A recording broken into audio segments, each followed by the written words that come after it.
Magbibigay ng benepisyong medikal ang PhilHealth para sa mga tinamaan po ng leptospirosis. Kahit pa yung mga hindi pa miyembro nito, pati ang magpapa-ospital ng mga mahihirap na dengue patients naman ay libre na rin sa mga ospital na accredited ng gobyerno. May report si Tina Panganiban Perez. Pangalawang araw na ito ni Raimundo Robles, 59 years old sa Rizal Medical Center. Kahit ilang araw nang masama ang kanyang pakiramdam, kahapon lang siya nagpadala sa ospital dahil inaalala raw niya ang gastos. Nanghihina po ako. Tapos laging nahihilo ako.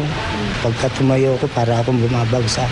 Nagpasugod po ako sa ospital kasi hindi, ang tingin ko na sa tao, nagbabloods na, saka dilaw na ang tingin ko sa kanila.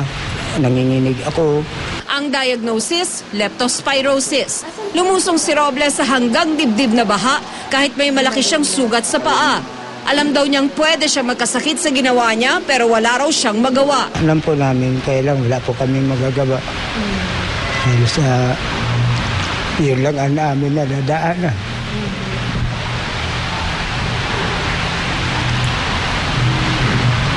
Kaya yun lang po, kapabalik-balik namin sa baha.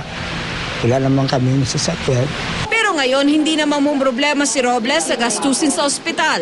Ang mga tulad niyang di miyembro ng PhilHealth na nagka-uncomplicated leptospirosis dahil sa mga pagbaha nitong mga nagdaang linggo, makatatanggap ng benepisyong medikal sa PhilHealth. Kailangan lamang daw na mag-fill up ng PhilHealth form ang pasyente, maging mga dependent nito. Basta hindi ka member ng PhilHealth at ikay na lepto, ipapasok ka sa PhilHealth bilang sponsored program. May pondo po tayong gagamitin diyan at mabibigyan ka ng benepisyo.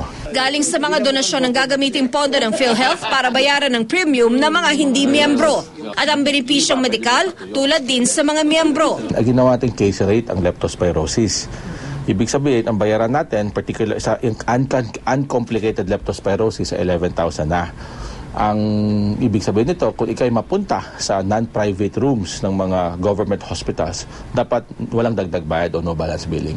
Hindi lang pagpapagamot ng leptospirosis ang benepisyo para sa mga di-miyembro ng PhilHealth. Sa loob ng isang taon, ikukonsidera silang miyembro ng PhilHealth at pati kanilang mga kaanak na kwalipikadong maging dependent nila, makatatanggap din ng benepisyong medikal. Ngayon lang po to, kasi emergency nga tayo ngayon, di ba? Nang marinig ito ni Robles, ang kanyang mga luha napalitan ng ngiti para raw siyang nabuhayan ng loob. Maraming salamat po kung gano'n ho.